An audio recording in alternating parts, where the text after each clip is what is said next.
प्रणम्य परमात्मानं सिद्धं त्रैलोक्यवन्दितं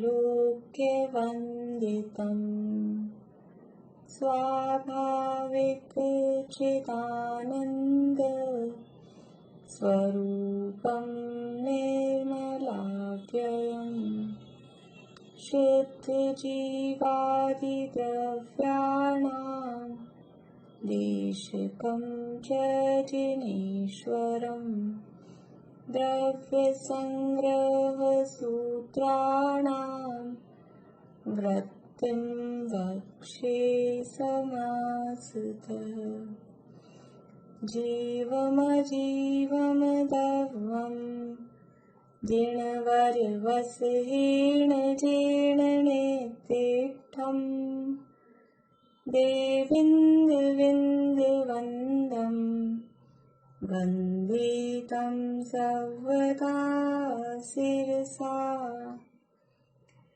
कहे जीव अजीव जिनवर वृषभ ने लोक में वे वंद्य सुरपति वृंद से वंदन करूं कर जोड़ में मिच्छो शासन मिस्सो अविरद सम्मोय देश विरतोय विरदापमत इधरो अपूर्व अणियठि सुमोय उव संत क्षीण मोहो सजोगी केवली जिणो अजोगीय 14 गुण ठाणाणीय कमेण सिद्धायण दवा।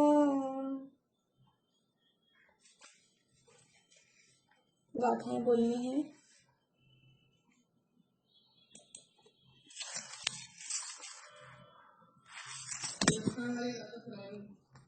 हाँ, बस ये जो 36वीं गाथा थी ना, उसमें दूसरी लाइन में भावेन सड़दिनेया तत्सरणम चेदी चेदी मिज्जरा दुविहा, चेदी शब्द रह गया था। बढ़िया है। हाँ, गुणस्थान का विषय कौन सुनाने वाले थे कल? हाँ, ज्योति जी बोलिए।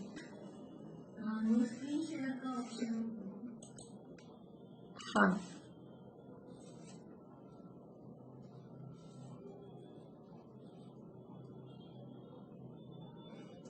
रिकॉर्डिंग करनी है आपको?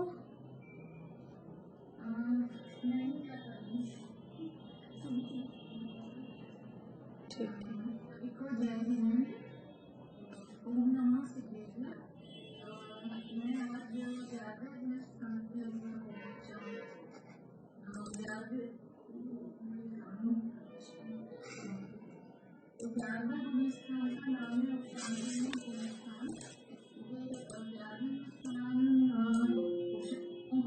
श्रेणी के चारों गुणस्थानों में अक्षांत मोह उपशांत श्रेणी के अंतिम गुणस्थान है। तो चारों कौन से हो गए? 8, 9, 10 और 11। एक अपेक्षा से अगर हम ये विचार करें तो उपशम श्रेणी के फलस्वरूप ये 11वां गुणस्थान होता है। चातुर्वर्ण कर्म के उपशम का प्रारंभ उपशम अपूर्वकरण 8वें गुणस्थान के पहले समय से चालू होता है और वह उपशमन का कार्य 10वें गुणस्थान के अंतिम समय में पूर्ण होता है। तो एक तरह से हम देखें कि इसके फलस्वरूप ये 11वां गुणस्थान होता है। सूक्ष्म लोक कषाय का व्यय और विभ्राटता का उत्पाद ये एक समयवर्ती है, क्योंकि उत्पाद और व्यय दोनों एक ही समय में उत्पन्न होते हैं। यह वस्तु व्यवस्था है। यहाँ 11वें गुणस्थान में जो महामुनिराज हैं वो पूर्ण सुखी कहे जाते हैं। तो हम देखते हैं यहाँ पे फिर एक क्वेश्चन उठेगा कि अगर 8वें कर्म की सत्ता है और 7वें कर्मों का उदय होते हुए उपशांत मोही मुनिराज पूर्ण सुखी कैसे हैं? तो दुख का मूल कारण एक मोह परिणामी होता है और उपशांत मोह गुणस्थानवर्ती महामुनिराज को मोह का पूर्ण उपशम हो गया है। उन्हें रंच मात्र भी मोह के परिणाम नहीं है। इसलिए वे पूर्ण सुखी हैं। क्योंकि जो द्रव्य कर्म है वो तो सत्ता में दबे हुए हैं और अंतर्मुहूर्त काल जैसे ही समाप्त होगा तो चारित्र मोह कर्म का उदय अपनी योग्यता से होगा। पर जितने समय ये दशा जो 21 प्रकृतियां हैं जितने समय तक दबी हुई हैं उतने काल पर्यंत मुनिराज वीतरागी हैं और पूर्ण सुखी हैं। पर हम इन्हें अनंत सुखी नहीं कह सकते क्योंकि जो ज्ञानावर्ण आदि 3 घाती कर्म है उनका अभी उदय है। इसलिए मुनिराज अभी अल्प ज्ञानी है तो उन्हें हम पूर्ण सुखी तो कह सकते हैं पर अभी अनंत सुखी नहीं कह सकते। उपशांत मोह जो गुणस्थान है वो एकमात्र उपशम श्रेणी से ही आरोहण की स्थिति में प्राप्त होता है और यहाँ नियम से यह नष्ट होने वाला गुणस्थान है। इसका स्वरूप बताते हुए या डेफिनेशन कहेंगे हम लोग। आचार्य श्री नेमिचंद सिद्धांत चक्रवर्ती भगवान अपने घूमरसार युक्तान नामक ग्रंथ में लिखते हैं कि जो कटक या निर्मली फल से सहित स्वच्छ जल के समान या जो शरतकालीन सरोवर का जल है निर्मल स्वच्छ जल उसकी तरह संपूर्ण मोह के उपशम के समय जो व्यक्त होने वाली पूर्ण वितरागी दशा है उसको उपशांत कषाय या मोह गुण स्थान कहलाता है।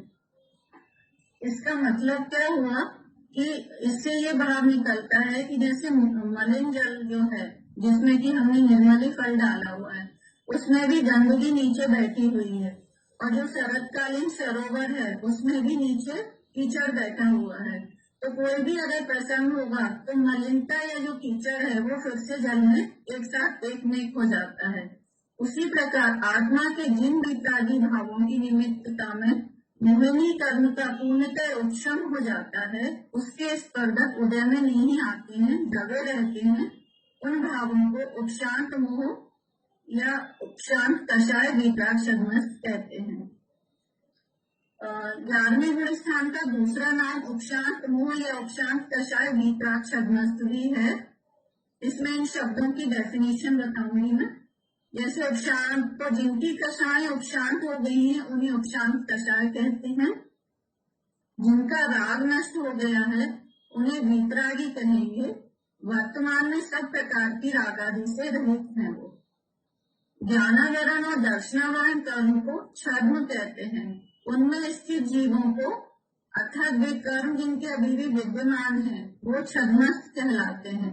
तो जो वीतराग होते हुए भी छद्मस्त हैं उन्हें वीतरागी छद्मस्त कहते हैं। इसमें आए हुए वीतरागी विशेषण में 10वें गुणस्थान पर्यंत तक के जो सराग छद्मस्त हैं उनका निराकरण समझना चाहिए और जो उपशांत कषाय होते हुए भी वीतरागी छद्मस्त हैं उन्हें उपशांत कषाय वितरागी छद्मस्त कहेंगे। यहाँ सम्यक की अपेक्षा अगर हम विचार करते हैं तो 11वें गुण स्थान में उपशांत मोही मुनिराज को या तो द्वितीय सम्यक हो सकता है द्वितीय उपशम औपशमिक या फिर छायक सम्यक। इन दोनों में से कोई भी सम्यक तो हो सकता है पर दोनों सम्यक में मतलब जो गुण स्थान है उसके सामान्य स्वरूप में या मुनिराज के सुख जो हम लोगों ने पूर्ण सुखी कहा है उसमें दोनों भी कोई भी सम्यक हो तो उससे कोई फर्क नहीं पड़ेगा। आरज की अपेक्षा देखेंगे तो औपशमिक यथा क्या चारित्र है। उपशांत मोह गुणस्थान के प्रथम समय से औपशमिक चारित्र जिसका दूसरा नाम औपशमिक यथा चारित्र से प्रकट हो जाता है और जो उपशांत मोह गुणस्थान का जो टाइम है उसमें प्रथम समय से लेकर अंतिम समय तक एक ही प्रकार की वितरागता निर्मलता और शुद्धि रहती है। अतः यहाँ पर एक ही प्रकार का औपशमिक यथाचारित कहा है। काल अपेक्षा निरूपण करेंगे तो अगर हम देखेंगे तो इस गुण स्थान का काल सामान्यतः यथायोग अंतर्योग कहा है और उसको देखेंगे तो जघन्य मध्यम और उत्कृष्ट से 3 विभागों में हम इसको बांट सकते हैं। तो जघन्य क्या होगा इस गुण स्थान को जैसे ही प्राप्त करेंगे मुनिराज 11वें गुण स्थान में प्रवेश करेंगे और अगर प्रथम समय में ही अगर मृत्यु हो जाती है तो उस अपेक्षा से इस गुण स्थान का काल एक समय भी कह सकते हैं।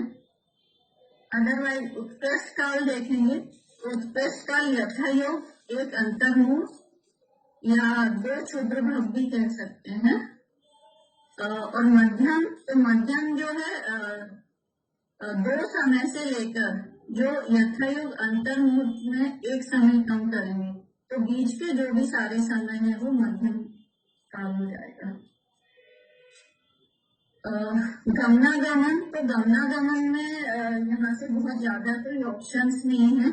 तो उपशांत मोही मुनिराज है क्योंकि ये उपशांत श्रेणी का लास्ट गुण स्थान है, तो यहाँ से मुनिराज नीचे ही गमन करते हैं।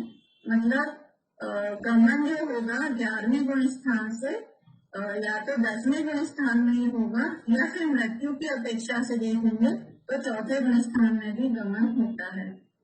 तो और आगमन, तो आगमन खाली 10वां उपशांत उपशांत सूक्ष्म सांप्रत गुण स्थान है 10वां, वहां से आगमन करना है। अब हम इसमें देखते आ रहे हैं कि हमने बोला कि यहाँ पे उपशमन हुआ है 21 कर्म प्रकृतियों का। तो उन 21 कर्म प्रकृतियां कौन कौन सी हैं? तो वो है अप्रत्यक्ष वर्ण की 4 क्रोधमान मायालोभ, प्रत्यक्ष वर्ण की 4 क्रोधमान मायालोभ, संयोलन की 4 क्रोधमान मायालोभ और 9 नमोदशाएं। तो इनका हमें किस तरह से उपशमन होता है मैं थोड़ा सा ये बताना चाहूंगी कि ये जो 21 प्रकृतियां हैं इनका अंतरकरण रूप उपशमन होता है। तो अंतरकरण रूप उपशमन क्या होता है कि अंतरकरण आदि द्वारा अधिकरण आदि जो करण परिणाम होते हैं उसमें उपशम विधान से अनंतानुबंधी को छोड़कर बाकी की जो मोहिनी कर्म की 21 प्रकृतियां हैं उनका उपशमन होता है। उपशमन होता है मतलब क्या कि जो आगामी काल में उदय में आने योग्य कर्म परमाणु हैं वो जीव के विशेष परिणामों के निमित्त से उनको हम आगे या पीछे उनको आगे या पीछे शिफ्ट कर देते हैं। तो यहाँ जो चारित्र मोहिनी की 21 प्रकृतियां हैं उनको उपरितल या अधस्तन स्थिति में डाल के बीच का जो कुछ भाग होता है वो चारित्र मोहिनी की कर्मों से रहित हो जाता है। तो उस टाइम जो है इन 21 प्रकृतियों का उदय नहीं होता। तो जब वो जो काल होता है उसी काल को हम 11वां उपशांत गुण स्थान बोलते हैं। जैसे कि ये पिक्चर में दिख भी रहा है कि जो काली जो पूरी रेखा है उसको आप ऐसे ले सकते हो कि पूरा ब्लैक था, काले कलर का था, और जब औपशमिक समय हुआ तो जो बीच का जो सफेद पोर्शन है उस पोर्शन में जो 21 कर्म की प्रकृतियां हैं वो या तो वो दब गई हुई है और या तो उनका क्या होता है कि जो 9वां गुण स्थान होता है उसके प्रथम समय से लेकर उसके अंत समय तक उनमें से जो उदय में आने वाली कुछ स्पर्धक है वो या तो नीचे की उसमें मिल जाते हैं, नीचे वाले जो उदय में आने वाले कर्म होते हैं, और कुछ ऊपर वाले कर्मों में मिल जाते हैं। तो ये बीच का जो पोर्शन होता है वो एकदम खाली हो जाता है। तो वहां पे ये 21 प्रकृतियों का कुछ भी उदय नहीं है, तो वहां पे बिल्कुल पूर्ण विपरागता महामुनिराज को होती है। अब हम अभी तो मैंने ये 21 प्रकृतियों को बताया, तो अब अनंतानुबंधी जो 4 कसाएं थी उनका क्या होता है ये हम देखते हैं कि जो अनंतानुबंधी आदि 4 कसाएं हैं अगर वो मुनिराज क्षायक सम्यक दृष्टि है तो अनंतानुबंधी कषायों का अभाव क्षायक सम्यक होने के पहले विषय योजना द्वारा हो जाता है। और जो उपशांत मोही मुनीश्वर हैं उन्हें द्वितीय उपशांत सम्यक के धारक हैं। तो उपशम श्रेणी पे जब वो आरूढ़ होते हैं तो पूर्व साथी से अप्रमत्त अवस्था में ही उनका जो छाया सम्यक है वो द्वितीय उपशम सम्यक को परिणत हो जाता है। उस समय जो अनंतानुबंधी चतुष्ट है उसकी विसंयोजना होती है या फिर सत्वस्थरूप उपशम हो जाता है। इसलिए उनके अनंतानुबंधी की भी सत्ता भजनीय है, अर्थात सत्ता हो भी सकती है और नहीं भी हो सकती, मतलब दबी हो सकती है या क्षय हो सकता है। अब इसमें विसंयोजना जो शब्द आया है उसका मतलब मैं बताना चाहूंगी कि विसंयोजना का मतलब होता है कि जो अनंतानुबंधी, ये विसंयोजना एक तो ये है कि अनंतानुबंधी क्रोधमान माया लोभ नहीं होती है, अप्रत्यक्षण प्रत्यक्षण या संयोजन उनमें नहीं होती है। जो अनंतानुबंधी की जो चार है क्रोधमान माया लोभ, में इनका जो है अप्रत्यक्षण प्रत्यक्षण या संयोजन या नॉन होकर शायद परिणत हो जाते हैं, चेंज हो जाते हैं, एक तरह से कहेंगे कि संक्रमण हो जाता है। पर विसंयोजना जो है संक्रमण से थोड़ा डिफरेंट है, क्योंकि विसंयोजना में विसंयोजना होने के बाद जो प्रकृति की विसंयोजना होती है वो उस रूप से उदय में नहीं आती।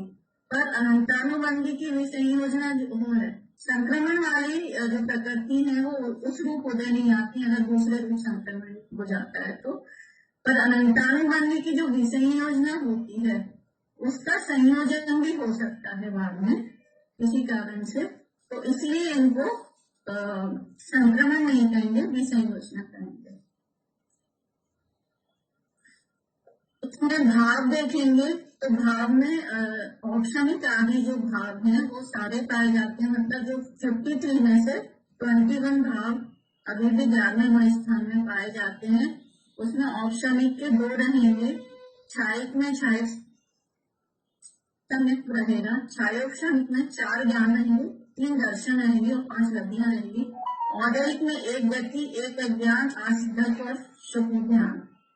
पारिणामिक में जीवत्व और भव्यत्व रहेगा। और योग देखेंगे तो चारों मन योग है, 4 वचन योग है और औदायिक काय योग है। ये शुक्ल क्या है यहाँ पर? क्या दीजिए? शुक्ल औदयिक भावों में शुक्ल बोला ना आपने? शुक्ल का शुक्ल ध्यान, शुक्ल ध्यान औदयिक भाव है।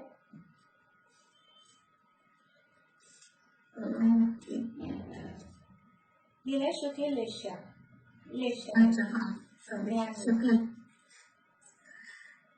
इस गुण स्थान की विशेषता है, इस गुण स्थान में कषाय का अभाव है, इसलिए यहाँ पे सामुदायिक आश्रम नहीं रहेगा। योग है इसलिए खाली ईर्यापत आश्रम रहेगा, सातवेद नहीं रहेगा इसमें। औपचारिक भावों का सद्भाव 11वें गुण स्थान पर्यंत है, इसलिए उपशांत शब्द अंत दीपक है। यह गुण स्थान नियम से छूटता है, मतलब मीरा नीचे ही गमन करेंगे, या तो 4वीं में जाएंगे या 10वीं में आएंगे। गुण स्थान के छूटने के 2 कारण हैं, या तो काल क्षय होगा, मतलब गुण स्थान का टाइम जो दिया है अंतर्मुख वो खत्म हो जाएगा, या भवक्षय, भवक्षय मतलब मृत्यु हो जाएगी। तो यदि इस गुण स्थान में किसी का मरण होता है तो वह नियम से वैमानिक देव ही बनता है। इस गुण स्थान में जो भीमराग शब्द है वह आदि दीपक है। यह गुण स्थान एक भव में अधिकतम 2 बार हो सकता है, एक भव में, और पूरा जो संसार काल है उसमें अधिकतम 4 बार हो सकते हैं, मतलब 11वें गुण स्थान में मुनिराज 4 बार आ सकते हैं। इस गुण स्थान वाले के आगे जाने का कोई रास्ता नहीं है। इस गुण स्थान में किसी भी काम प्रकृति की बंध विक्षुप्ति नहीं होती है। किन्हीं आचार्यों के अनुसार शुक्ल ध्यान का प्रारंभ यहीं से होता है। अब इस गुण स्थान से लाभ, यह गुण स्थान पूर्ण वितराग व शुक्ल दशा होने से कथनचित प्राप्त करने योग्य है, ऐसा हमें ज्ञान होता है। इस गुण स्थान में पूर्ण सुख जो है खाली एक अंतर्मुख या 2 क्षुद्र भोग के बराबर ही है, इसलिए अधिक नहीं, अतः कथनचित आकर्षण का केंद्र नहीं है, यह भी हमें निर्णय होता है, क्योंकि इसका टाइम पीरियड खाली अंतर्मुख है। इसमें जाकर जीव लौटे और अनंत काल तक संसार में भटक सकता है, अतः भवितव्य का निर्णय और पुरुषार्थ की प्रेरणा भी मिलती है। यह बात भी अवश्य है कि यह जीव यदि संसार में रहे तो किंचित नियम अर्ध पुद्गल परावर्तन से ज्यादा नहीं रह सकता है।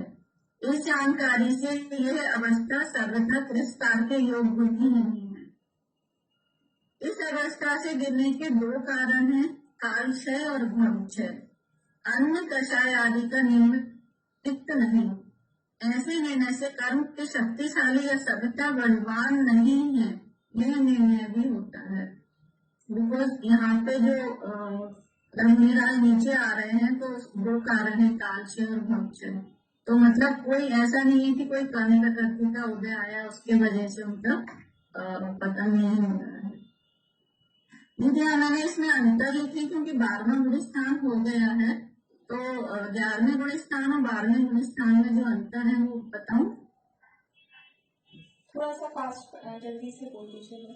तो उपशांत कषाय और क्षीण कषाय 12वें गुण स्थान में थोड़े अंतर जो देखेंगे कि गुण स्थान क्रम में ये 11वां गुण स्थान है और क्षीण कषाय जो है वो 12वां गुण स्थान है।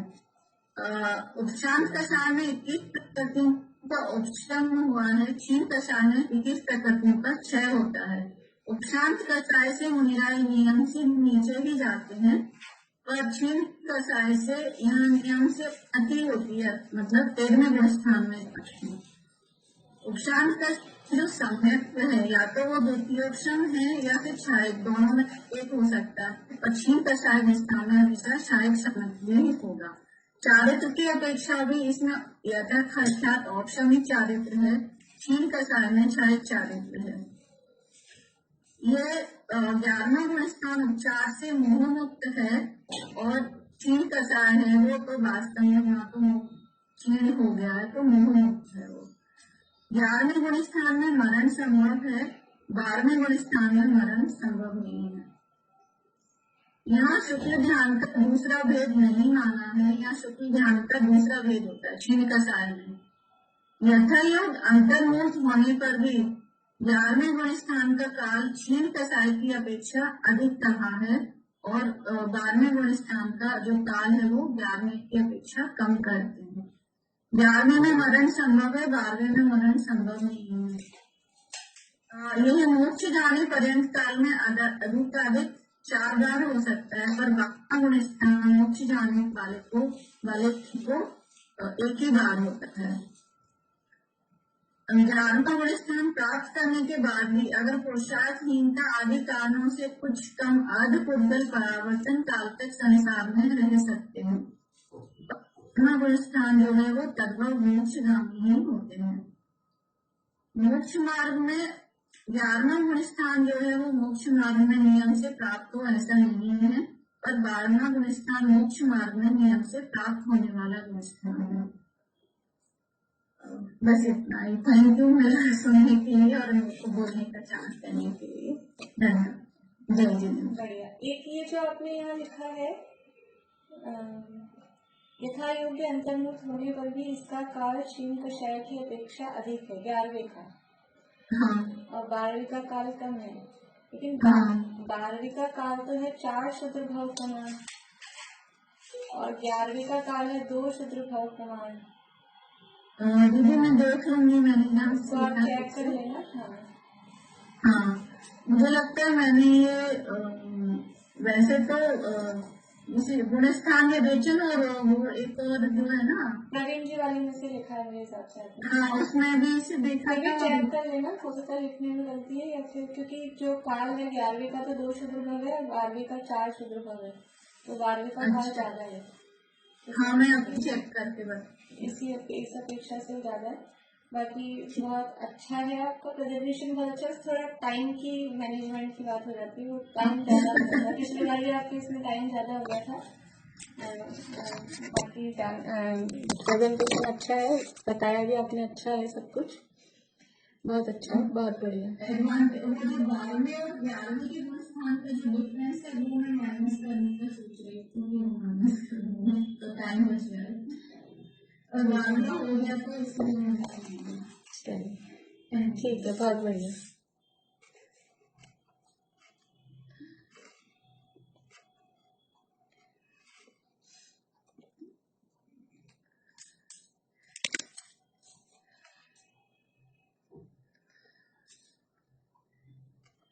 ये आप बंद कर दीजिए शेयरिंग।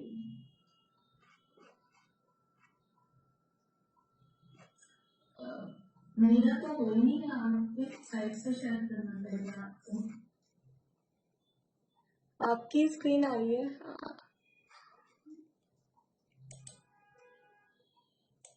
अच्छा ठीक है, मैंने वो ऑप्शन ही बंद कर दिया। हाँ ठीक।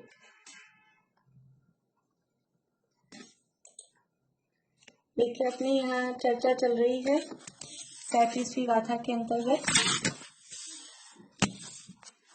और 37वीं गाथा के अंतर्गत हम 5 लब्धियों की चर्चा यहाँ पर देख रहे हैं। 5 लब्धियां शयोपशम, विशुद्धि, देशना, प्रायोग्य और करण, ये 5 लब्धियां हैं। और इन 5 लब्धियों में शयोपशम लब्धि अर्थात ज्ञान वर्णादि कर्मों का ऐसा शयोपशम जिससे कि जीव तत्व विचार कर सके, और विशुद्धि लब्धि कषायों की ऐसी मंदता जिसके माध्यम से जीव तत्व विचार कर सके, और देशना लब्धि कि गुरु का ने जो मोक्ष मार्ग संबंधी उपदेश दिया, उस मोक्ष मार्ग संबंधी उपदेश को सुनकर और फिर तत्व विचार करना, यानी उसको ग्रहण करना, धारण करना, उस रूप पर नमन करना, वो देशना लब्धि कहलाती है। इसके बाद क्या होता है, हमारी भूमि तैयार हुई, उसमें हमने यानी कषायों की मंदता भी हुई और फिर उपदेश भी मिल गया, उपदेश को सुन के धारण भी किया। फिर क्या हुआ कि वो उपदेश सुन के जो धारण किया, अब उस पे और गहराई से विचार चिंतन मनन चलने लगा। और ये सारे कामों में बहुत लंबा प्रोसेस नहीं होता है। ये जो लब्धियों वाला जो टाइम पीरियड है, ऐसा नहीं है कि 5 दिन पहले तो शयोपशम लब्धि हुई, फिर अगले दिन विशुद्धि लब्धि हुई, फिर अगले दिन देशना लब्धि हुई, कि पता नहीं कब हुई, 2-4-10 दिन बाद। ऐसा नहीं है, उसी समय वो योग्यता तत्काल ही सारे शयोपशम तो है ही, और वो शयोपशम में तत्व विचार करने की योग्यता हुई तो वही शयोपशम लब्धि कहलाई। और उसी समय कषायों की मंदता हुई, और कषायों की मंदता हुई और सामने गुरु महाराज उपस्थित थे, या ऐसे कहें कि सामने गुरु उपस्थित थे, उसी समय हमें शयोपशम और विशुद्धि के साथ साथ में उन्होंने उपदेश दिया, तो वो साथ साथ में देशना लब्धि। ये बहुत ज्यादा उसमें टाइम नहीं लगा। और जैसे ही उपदेश सुना, उपदेश सुनते ही अंदर चिंतन मनन विचार, जो उन्होंने आत्मा का स्वरूप बताया। आवाज आ रही है आप लोगों को?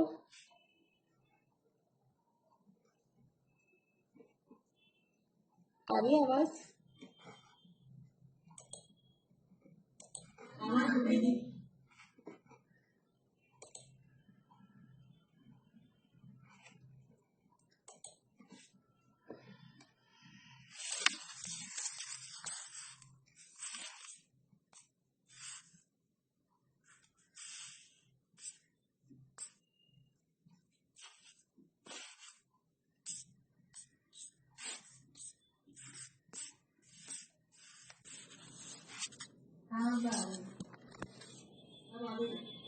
ये भी इतनी देर से सही चल रहा था, जब मैं बोलना चालू करती हूँ तभी ये करना चालू हो जाता है।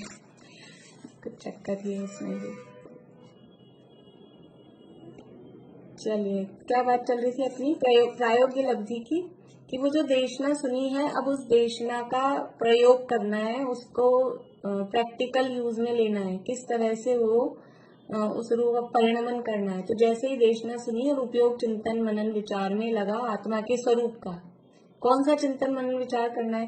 एक चिंतन मनन और विचार ये तो चलते हैं, इससे रहित तो है नहीं। मन मिला है तो मन का काम यही है कि विचार करना, चिंतन मनन करना। लेकिन आज तक तो वो राग द्वेष की बातों का ही चिंतन मनन, वही विचार चलते रहे। लेकिन जब ये मोक्ष मार्ग का उपदेश सुना, तो अपने आत्मा के स्वरूप का, वस्तु स्वरूप का, ये जो पॉइंट्स दिए ना, इसलिए इनको अलग अलग करके बताया। मोक्ष मार्ग का, सच्चे देव शास्त्र गुरु का, 6 द्रव्य 7 तत्व का, मोक्ष मार्ग मतलब रत्नत्रय, सम्यक दर्शन, ज्ञान, चारित्र का, और स्वपर का, हे गे उपादेय का, इस तरह का वो विचार चिंतन मनन चलने लगा। तो वो अंदर परिणामों में विशुद्धि बढ़ी।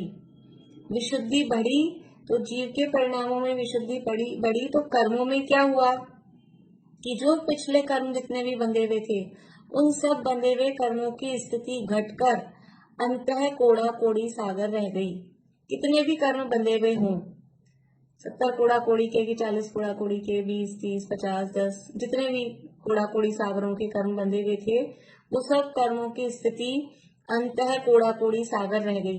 अभी सम्यक दर्शन नहीं हुआ और कोई गारंटी भी नहीं है कि हो जाएगा, लेकिन सम्यक दर्शन की प्राप्ति का पुरुषार्थ कर रहा है। अभी बस इतना सा लग रहा है कि इस लाइन पे आगे चलता रहेगा तो हो जाएगा।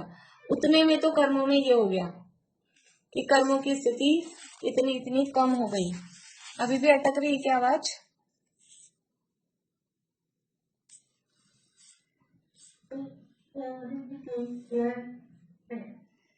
मुझे तो आप लोगों की आई नहीं रही।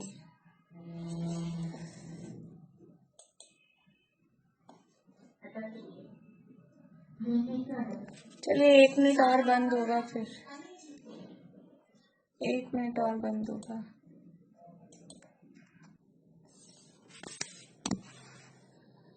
अब बताइए, मुझे कोई बोल के आ रही है आवाज? अब आ रही है? ठीक। तो ये इस प्रायोग्य लब्धि को प्रायोगिकता लब्धि भी कहते हैं, क्योंकि इसमें विशेष प्रकार की योग्यता वो जीव के अंदर प्रकट हो जाती है। और योग्यता जीव में प्रकट होती है, विशुद्धि बढ़ती है। लेकिन यहाँ कर्मों के प्रोसेस से समझाया गया है कि कर्मों में क्या होता है। तो कर्मों में स्थिति घट जाती है। कौन से कर्मों की स्थिति घटती है? पुण्य कर्मों की कि पाप कर्मों की? कौन से कर्मों की स्थिति घटती है? आयु को छोड़कर बढ़िया। सारे कर्मों की, आयु कर्म को छोड़ के, चाहे पुण्य रूप हो, प्रशस्त हो, चाहे अप्रशस्त हो, सातों कर्मों की स्थिति घटती है और अंतः कूड़ा कूड़ी सागर रह जाती है। और क्या होता है, ये तो हुआ, समझ लीजिए इसको बोलते हैं, ये जो स्थिति कर्म हो रही है ये किस प्रोसेस से होती है? स्थिति कांडक घात होता है। स्थिति कांडक घात कैसे होता है कि जो समान स्थिति वाले कर्मों के समूह हैं, जिन कर्मों की समान समान स्थितियां हैं, ऐसे जो कर्मों के परमाणु हैं, उन सबका ग्रुप होता है। उस ग्रुप को बोलते हैं निषेक। कर्मों के निषेक होते हैं। जैसे समझ लीजिए ये ऐसे लाइन से कर्म लगे हुए हैं, तो ऐसे ही निषेक लगे हुए रहते हैं। ये निषेक इस समय पे उदय में आएगा, ये पहला समय, ये दूसरा समय, तीसरा समय, चौथा समय, ऐसा। वैसे समय नीचे से चालू करते हैं, अपन ने ऊपर से बोल लिया। तो ये निषेक लाइन से लगे हुए हैं। निषेक मतलब समान स्थिति वाले कर्म परमाणुओं का जो ग्रुप है वो कहलाएगा निषेक। निषेक वर्ड है वो स्थिति समान स्थिति वाले कर्मों के लिए निषेक कहेंगे, और समान अनुभाग वाले कर्मों के समूह के लिए स्पर्धक शब्द कहेंगे। एक हमने स्पर्धक शब्द पढ़ा था, सर्वघाती स्पर्धक, देशघाती स्पर्धक। वहां क्या प्रकरण, जब स्पर्धक वर्ड बोलेंगे मतलब अनुभाग की अपेक्षा से बोल रहे हैं। जब निषेक वर्ड बोलेंगे तो स्थिति की अपेक्षा से बोल रहे हैं, ऐसा ख्याल रखना है। निषेक है वो स्थिति को बताने वाला शब्द है, स्पर्धक शब्द है वो अनुभाग को बताने वाला शब्द है।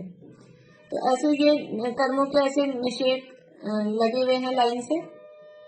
अब क्या होगा कि समझ लीजिए कि कोई जो कर्मों की स्थिति है वो स्थिति बंधा हुआ था अपने पास में, कोई 10 कोड़ा कोड़ी सागर, ये है 10 कोड़ा कोड़ी सागर, ये वाला टाइम, ये लास्ट टाइम, ये 10 कोड़ा कोड़ी सागर का है। फिर ये वाला टाइम समझ लीजिए अपन मोटा मोटा लेंगे, 9 कोड़ा कोड़ी सागर वाला टाइम, ये 8, मतलब 10 कोड़ा कोड़ी सागर इस जगह पूरे होंगे, 9 कोड़ा कोड़ी सागर इस जगह पूरे होंगे, 8 कोड़ा कोड़ी सागर इस जगह पूरे होंगे, ऐसे ये टाइम है। लेकिन अब कर्मों की स्थिति रहनी है अंतः कोड़ा कोड़ी सागर। अंतः कोड़ा कोड़ी का क्या मतलब है? बोलिए अर्पणा जी। 1000 करोड़ से ज्यादा और 1 करोड़ सागर से कम। 1000 करोड़ से ज्यादा, 1 करोड़ सागर से ज्यादा और 1 करोड़ सागर से कम। 1 करोड़ सागर से ज्यादा और 1 कोड़ा कोड़ी सागर के अंदर। तो समझ लीजिए कि ये वाला जो टाइम है ये है अंतः कोड़ा कोड़ी सागर, दिख रहा है आपको? ये वाला टाइम है अंतः कोड़ा कोड़ी सागर, और इससे ऊपर वाले सब अंतः कोड़ा कोड़ी सागर से ऊपर है, 1 कोड़ा कोड़ी सागर से ये ऊपर वाला टाइम है, और 1 कोड़ा कोड़ी सागर का टाइम ये है। तो इससे अंदर यहाँ से यहाँ तक रहना है, ये अंतः कोड़ा कोड़ी सागर वाला टाइम है। 1 करोड़ सागर से अधिक और 1 कोड़ा कोड़ी सागर के अंदर, ये अपने पास टाइम है। तो क्या होगा कि ये जो निषेक है ना ऊपर की स्थितियों वाले, ये निषेक हर समय, पहले समय में ये इसमें आके मिल गया, इसमें भी मतलब ऊपर पहला वाला छोड़ के ये इसमें आके मिल गया, ये इसमें आके मिल गया, ये इसमें आके मिल गया, कुछ कुछ कुछ कुछ ऐसा काम चलता रहता है। तो ये ऊपर से नीचे आके मिल रहे हैं, तो यहाँ क्या होगा, ये सारे खत्म हो जाएंगे। तो ये सारे खत्म हो जाएंगे क्योंकि ऊपर से नीचे आके मिल गए नीचे की स्थिति में। तो अब क्या होगा, अब स्थिति कितनी रह गई, जब ये सारे खत्म हो गए, जो ऊपर ज्यादा स्थिति वाले थे वो सब आके नीचे मिल गए, तो ये लाइन ही खत्म हो गई। तो कितनी रह गई स्थिति, केवल ये अंतः कोड़ा कोड़ी सागर की स्थिति रह गई। जो अधिक स्थिति वाले निषेक थे, वो जब ये प्रायोगिक लब्धि का काम चालू होता है, तो ऊपर की स्थिति वाले निषेक नीचे की स्थिति में आके मिलते जाते हैं, मिलते जाते हैं, मिलते जाते हैं, अंत मुहूर्त तक ऐसा काम होता है। तो ऐसे करके ये स्थिति कम हो जाती है। इसको बोलते हैं स्थिति कांडक घात। स्थितियां नीचे आके मिलती हैं तो उसको बोलते हैं स्थिति कांडक घात। पहले भी अपन ने पढ़ा था ये आठवें गुणस्थान के संबंध में कि ये इस तरह से स्थिति कांडक घात होता है, अनुभाग कांडक घात होता है। मतलब ऊपर के समय, जो ऊपर के समय, ऊपर का समय समझ में आता है, जो देर से आने वाला है, बाद में जो समय आने वाला है उसको बोलेंगे ऊपर का समय, और नीचे का समय मतलब जो पहले आने वाला है। जब भी टाइम लाइन बनाएंगे तो नीचे से स्टार्ट करते हैं। जैसे ये हमने टाइम लाइन बनाई ना, तो ये पहला समय, दूसरा समय, तीसरा समय, ऐसे करके जो लास्ट वाला समय है वो ऊपर दिखाएंगे। तो ऊपर के समय, जैसे अभी आपने जो डायग्राम दिखाया था ज्योति जी ने, तो उसमें भी वो गैप जब दिखाया तो कुछ ऊपर चले गए, कुछ नीचे चले गए। तो ऊपर मतलब बाद वाला समय, नीचे मतलब है पहले आने वाला समय, ऐसा। तो ऊपर बाद वाले समय में जो आने वाले थे वो परमाणुओं के जो ग्रुप थे, वो ऐसे कांडक मतलब ऐसे निषेकों के समूह। कांडक का मतलब होता है समूह, कांड बोलते हैं ग्रुप को। कांड का मतलब होता है कांडक, एक कांड है तो वो इकट्ठा कुछ है, पर्व, समूह, उसको कांड बोलते हैं। तो निषेकों के ऐसे समूह ऊपर से, ऊपर वाली स्थिति से नीचे वाली स्थिति में आके मिलते जाते हैं, उसको बोलते हैं स्थिति कांडक घात। तो ऐसा स्थिति कांडक घात के माध्यम से कर्मों की स्थितियां कम हो जाती हैं, अंतः कूड़ा कोड़ी सागर रह जाती है। तो ये तो पहला काम हुआ। फल तो उतना ही मिलेगा, फल तो उतना ही मिलेगा। हाँ, फल कितना मिलेगा, तो वैसे तो फल अभी उसमें फल उतना ही है अभी तो, लेकिन इसीलिए साथ में एक काम और होता है। ये तो स्थिति कांडक घात हुआ, इसी के साथ साथ अनुभाग कांडक घात भी होता है। अनुभाग भी कम होता है क्योंकि स्थिति तो कम हुई लेकिन स्थिति से ज्यादा फर्क नहीं पड़ रहा है, फर्क तो पड़ेगा अनुभाग से, अगर फल उनमें उतना ही रह गया है। तो इसलिए साथ में अनुभाग कांडक घात भी होता है। अनुभाग कांडक घात का मतलब क्या है, देखिए जब स्थिति की बनाते हैं तो ऐसा लंबी लाइन बनाते हैं, और जब अनुभाग का डायग्राम बनाते हैं तो इस तरह का बनाते हैं, ऐसा। मैंने शायद कोई नोट्स में बना के दिया भी आप लोगों को। अनुभाग का ये आचार्य ने बनाए हैं इस तरह के डायग्राम। अनुभाग को ऐसा इस तरह से दिखाएंगे और स्थिति को लंबाई में दिखाएंगे, क्योंकि वो काल है तो काल को लंबाई में दिखाया जाएगा। तो अनुभाग 4 प्रकार का है घातिया कर्मों में। घातिया कर्मों में 4 प्रकार का है। इधर से चालू करते हैं। लगता, दारू, अस्थि और शैल, ये तो घातिया कर्मों में हुआ। और अघातिया कर्मों में नीम, कांजीर, विष और हलाहल, ये अघातिया कर्मों में। तो क्या होता है अनुभाग कांडक घात, उसमें भी इसी तरह से प्रोसेस होता है कि ये जो तीव्र अनुभाग वाले हैं, तीव्र अनुभाग वाले कौन से हैं, अस्थि और शैल, इधर विष और हलाहल, ये तीव्र अनुभाग वाले स्पर्धक हैं। तो ये भी हर समय समय करके इधर आगे आके मिलते जाते हैं इनमें, ऐसा। दारू और लता में, कांजीर और नींब में, ये भी हर समय इस तरह से इधर से उठ के इनमें आके मिलते जाते हैं। तो ये पूरा खाली हो जाता है। तो जो भी वो कर्म था उसमें ये अस्थि और शैल बना खत्म हो जाता है। ऐसे इधर से विष और हलाहलपना खत्म हो जाता है। तो इसको बोलते हैं चार टाइप का जो अनुभाग था ना, शैल, अस्थि, दारू और लता, ये 4 टाइप का अनुभाग था। तो चतुस्थानगत अनुभाग घट के द्विस्थानगत रह गया, 2 ही रह गए, दारू और लता टाइप। ये अनुभाग का घात हुआ, अनुभाग का अंडक घात। स्थिति भी कम होती है और अनुभाग भी हल्का हो जाता है।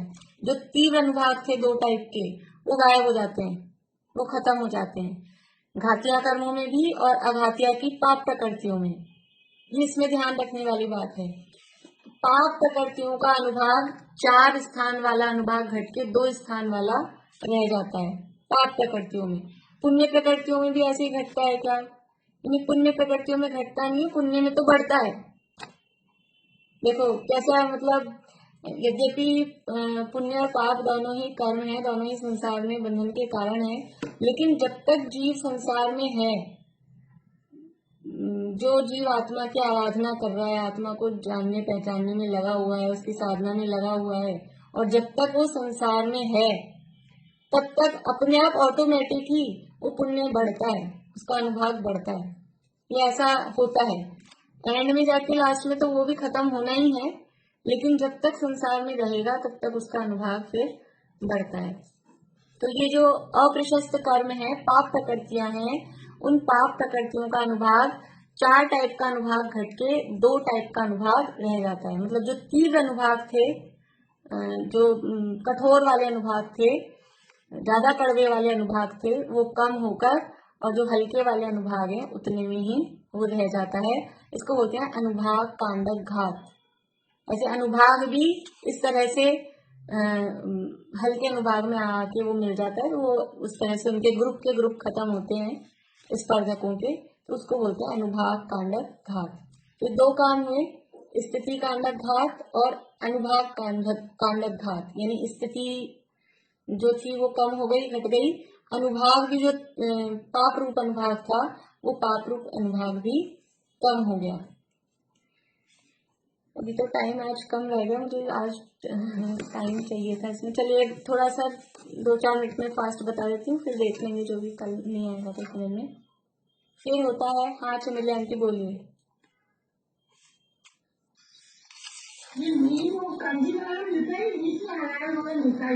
आप बताओ कौन सा खराब है? खराब कौन सा है? खराब कौन सा है उसमें से? हाँ, तो आप ये बताइए कि कौन सा मिलना चाहिए, कौन सा मिलना चाहिए?